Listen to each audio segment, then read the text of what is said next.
Tasya. Warahmatullahi wabarakatuh. Waduh, senang sekali bisa berjumpa di dalam kesibukan Tasya sehari-hari. Pada saat ini apa nih yang menjadi pekerjaan dalam suasana COVID seperti ini? Ya baik, Tasya kebetulan di bidang 1, analisis kompetensi dan kebutuhan pelatihan. Jadi banyak sekali terdapat perubahan pekerjaan mekanismenya, tetapi tugasnya tetap sama. Salah satunya adalah melakukan assessment. Nah, berbicara assessment, kita sekarang sedang PKN 2. Ya. PKN 2 ya, yang dulu namanya PIM. Pelatihan para pimpinan eselon 2, sekarang PKN 2, pelatihan kepemimpinan nasional 2. Nah, mereka ini dipersyaratkan untuk assessment ya? Ya. Nah, itu tujuannya apa itu? Dan bagaimana sih assessment itu? Mungkin para pemirsa BPPK Jakarta TV ingin mengetahui, karena barangkali bisa saja satu saat mereka yang akan melakukan assessment. Ya. Silakan. Iya, itulah keistimewaan dari Kementerian Kesehatan. Bagi yang mengikuti PKN ataupun diklat PIM sejenisnya harus mengikuti assessment. Assessment ini selayaknya dilakukan pada hari pertama sebelum dilakukan proses pembelajaran. Gunanya apa? Pertama adalah untuk mengetahui profil dari masing-masing peserta.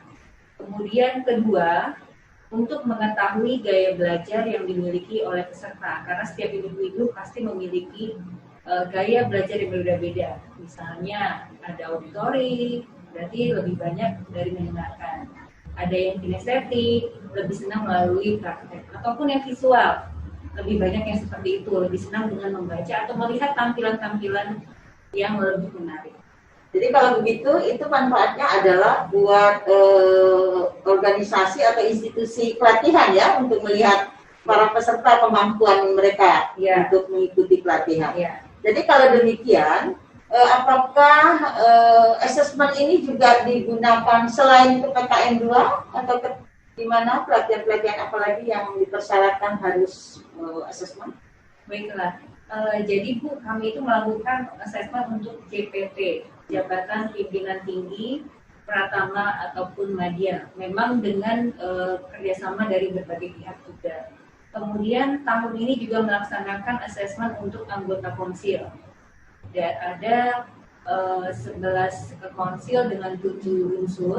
Kemudian juga ada juga pemilihan direktur Poltekkes. Oh, jadi sebelum bidding mereka dipersyaratkan juga assessment ya. Dan ini ada di bidang 1 di Puslat. Iya, di Pusat SDM. Ini sudah berapa lama ini kebijakan ini berjalan? Kalau assessment center itu sebenarnya sudah lama dirintis oleh pimpinan-pemimpinan terdahulu dari tahun 2009, kemudian ada SK-nya di tahun 2013, dan sampai sekarang terus bergulir. Harapan kami tetap lebih baik ke masa mendatang. Tantangannya terutama pada saat pandemi ini. Oh, nah pada saat pandemi ini gimana nih prosesnya nih? Kan biasanya kalau itu kan langsung ke orang. Ya. Nah, dengan pandemi, dengan virtual seperti ini, bagaimana mekanismenya? Ya. Untuk psikotes memang selayaknya dilakukan masih dengan tatap muka karena memang itu terkait dengan kode etik psikologi. Namun ada beberapa tes yang kami akomodir untuk bisa dilakukan secara online, terutama untuk peserta yang berada di luar Jakarta. Masih banyak kendala yang kami temui dan tetap kami upayakan semaksimal mungkin. Misalnya sebelum melakukan assessment, kami lakukan BIMTEK terlebih dahulu. Jadi kita bimbing secara teknis dan dilakukan sejenis uji coba. Itu kepada per individu ya, mereka yang akan mengikuti pelatihan ya. Jadi jelas sekali manfaatnya adalah selain untuk organisasi, untuk para peserta didik sendiri ya. Biar mereka tahu di mana sih kemampuan mereka seperti itu ya. Itu PKN, PKP dan PKA juga? Iya. PKN dan PKA juga. Okay. Kalau masuk Laksar, Bu. Oh, Laksar. Ya. Nah, ini Laksar kan mereka para calon PNS ya. Nah, itu sasaran dan tujuannya apa kepada mereka? Ya, hampir sama, Bu. Jadi terkait dengan gaya belajar dan profil. Namun justru aplikasi online ini pertama kali tercetus pada saat Laksar tahun lalu, karena pandemi. Karena pesertanya hampir 1.800, bagaimana caranya kami bisa mengakses semuanya tanpa perlu datang ke lokasi. Cikal bakalnya dari tahun lalu yaitu dari Laksar. Kemudian kami kembangkan kebetulan dengan kondisi pandemi saat ini. Nah, selama melakukan assessment, kira-kira permasalahan apa yang didapatkan, atau mungkin ke depan bagi mereka-mereka yang akan di-assess, ya, mungkin ada persiapan apa yang harus mereka lakukan? Ya. Sebenarnya Bu, persiapan pertama adalah fisik dan mentalnya harus sehat. Jadi tidak ada stres, tidak ada pikiran apapun.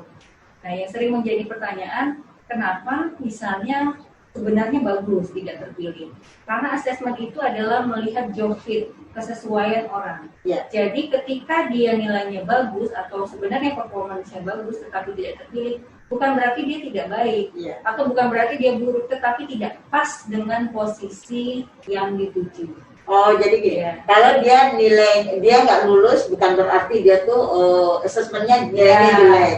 Tetapi setelah dilihat-lihat, posisi ini tidak cocok sama dia. Jadi untuk para pemirsa BPPK Jakarta TV, apabila sudah dilakukan asesmen kepada Bapak Ibu sekalian, kemudian tidak mendapatkan atau menduduki jabatan itu, bukan berarti Bapak Ibu sekalian tidak bagus, tetapi memang dilihat dari hasilnya. Nah, pertanyaan berikutnya, Tasya, seberapa besar sih kontribusi asesmen ini kepada penilaian para pejabat di masa mendatang? Ya, khusus untuk GPT ternyata sangat besar juga. Ya, jadi memang hasil asesmen itu cukup dipercaya oleh sebagian besar pimpinan, terutama pansel. Jadi bisa memprediksi seberapa besar kemampuannya. Tetapi asesmen tidak satu-satunya tahapan yang dilalui. Banyak tahapan dari administrasi, portofolio, sampai nanti uji kepatutan. Oke, jadi sesudah asesmen nanti ada uji kepatutan lagi ya. Jadi banyak memang prosesnya, dan salah satu proses yang sedang kita bicarakan ini adalah tentang asesmen. Jadi para pemirsa BPPK Jakarta TV, asesmen ini akan terus dilakukan oleh Puslat, karena ini salah satu juga prioritas program yang ada di Puslat. Dan ini akan berjalan sesuai dengan satu kebijakan. Apakah sudah ada peraturan yang mendasarinya atau aspek legalnya? Ya, betul. Di Undang-Undang Nomor 5 Tahun 2014 dan di Permenpan sudah dijelaskan bahwa setiap ASN berhak mendapatkan pengembangan kompetensi dan juga berhak dilakukan uji asesmen, uji kompetensi, baik untuk JPT ataupun jabatan fungsional juga mereka dilakukan itu ya, asesmen ya. Jadi kalau terlihat seperti itu, sebenarnya asesmen ini Ibu rasa sangat penting ini, Tasya. Dan ini barangkali juga selain untuk melihat kemampuan individu, juga melihat bagaimana nanti organisasi pelatihan menyiapkan menyiapkan bagaimana metode pembelajaran. Nah, ini penting juga. Dan pada saat ini PKN 2 sedang berjalan di BPPK Jakarta, walaupun sifatnya daring, virtual, tapi ini juga tidak mengurangi begitu pentingnya PKN 2. Dan apakah ini sudah dilakukan juga ya asesmennya ya? Sudah. Dan luar biasa peserta PKN 2 sangat antusias. Ya. Walaupun mereka rata-rata sudah melakukan asesmen berulang kali, tetapi semangatnya tetap seperti sebelumnya. Kemudian sangat kooperatif walaupun terkendala jaringan, kemudian aplikasi yang kami lakukan tidak menyurutkan semangat dari Bapak Ibu yang mengikuti kemarin. Oke, bagus sekali ini Tasya ya. Jadi kira-kira ke depan rencana untuk pengembangan asesmen ini apa yang akan dilakukan? Ya, kami berharapnya masih dengan aplikasi online yang akan kami tambah, termasuk beberapa tes. Dan tentunya untuk tes kesehatan mental, barangkali yang entah tahun ini atau tahun depan yang jelas kami melakukan pengembangan, dan tentunya dengan meningkatkan validitas dan reliabilitasnya. Jadi tetap kami lakukan konfirmasi dengan mungkin wawancara ataupun diskusi yang kami lakukan.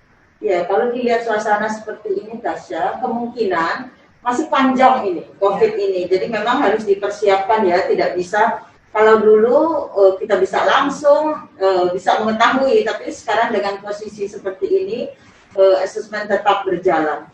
Nah, kira-kira apa yang akan Tasya sarankan kepada para peserta atau mereka yang akan dilakukan asesmen ke depan? Ya, baik. Ini memang sangat penting, Bu. Jadi beberapa peserta itu tidak mau mengikuti asesmen secara berulang kali, dan itu memang sudah ditetapkan di PKBKN sudah ditetapkan bahwa apabila dalam kurun waktu 3 tahun sudah melakukan asesmen, tidak perlu mengikuti selanjutnya. Tetapi saran kami, Bapak Ibu, sebaiknya tetap diikuti apabila ada kesempatan. Karena apa? Ada kemungkinan melakukan perbaikan diri sehingga hasil asesmennya juga meningkat. Kalau tes potensi ataupun psikotes cenderung tidak jauh berubah. Jadi kondisi apapun kecuali sakit parah itu mungkin akan berubah. Tapi tes IQ seseorang itu tidak akan berubah. Tetapi untuk kompetensinya, misalnya didapatkan dari pengalaman kerja, itu bisa berubah. Oh, bisa ya. Jadi waktu ya. Ya, sering waktu. Begitu juga sebaliknya, Bu. Jadi ada pengaruh dari lingkungan yang membuat seseorang misalnya motivasinya tuh. Baik, Tasya, kita sudah sampai di ujung pertemuan. Apa yang akan Tasya sampaikan kepada pemirsa BBTK Jakarta TV, saran dan motivasi sehingga para peserta nanti atau pemirsa nanti akan mengetahui apa yang harus mereka lakukan di dalam pelaksanaan asesmen ini. Silakan. Baik, ada satu pepatah, Bu, yang mengatakan where there is a will, there is a way. Di mana ada kemauan, disitulah ada jalan. Sehingga Bapak Ibu peserta asesmen diharapkan sudah melakukan persiapan. Jadi biasanya ada dua tipe. Pertama, terlalu persiapan sehingga akhirnya stres, dan satu lagi yang cenderung memudahkan asesmen tersebut. Jadi diharapkan tetap semangat mengikuti asesmen, tidak perlu banyak terdistraksi oleh permasalahan apapun, cukup fokus, insya Allah semuanya bisa dilalui. Ya, jadi persiapannya adalah tidak usah stres intinya ya. Nah, itu persiapan dan syarat. Motivasi apa yang bisa Tasya sampaikan kepada mereka semua? Iya, tadi yang pertama adalah yang penting kemauan. Ketika Bapak Ibu gigih mengikuti asesmen dengan sungguh-sungguh, disitulah pasti ada jalan memperoleh hasil yang sebaik-baiknya. Kemudian yang kedua, persiapan fisik dan mental dengan sebaik mungkin. Karena dengan jiwa dan fisik yang sehat, maka terlahirlah juga hasil asesmen yang sesungguhnya. Baik, terima kasih Tasya sudah hadir di sini bersama kami dan Bapak Ibu pemirsa BPTK Jakarta TV. Kali ini kita bertemu dengan Bu Tasya dan sampai di lain waktu kita ketemu dengan tamu kita yang lain lagi dan tetap bincang-bincang motivasi. Ya. Assalamualaikum warahmatullahi wabarakatuh. Waalaikumsalam warahmatullahi wabarakatuh.